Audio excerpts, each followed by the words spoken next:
রাসূলুল্লাহ সাল্লাল্লাহু আলাইহি ওয়াসাল্লাম একদিন বললেন, যে ব্যক্তি কুল হুয়াল্লাহু আহাদ এই সূরাটাকে 10 বার পড়বে, যে ব্যক্তি এই সূরাটাকে 10 বার পড়বে, আল্লাহ তাআলা তার জন্য জান্নাতে একটা প্রাসাদ নির্মাণ করবেন।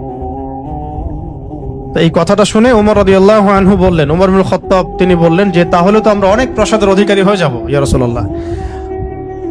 তার উদ্দেশ্য ছিল এটা, যদি আমি 20 বার পড়ি ইয়া রাসূলুল্লাহ, তাহলে নবীজি বললেন তাহলে দুইটা প্রাসাদ, যদি 30 বার পড়ি তা 3টা প্রাসাদ।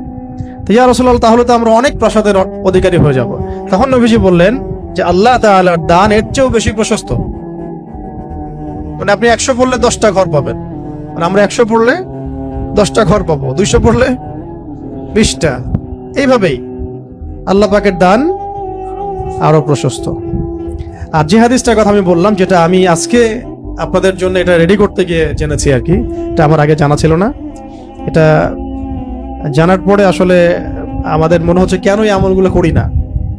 এত সময় দেখা যায় যে অনেক সময় অনলাইনে বসে থাকছি, তাই না? অনেক সময়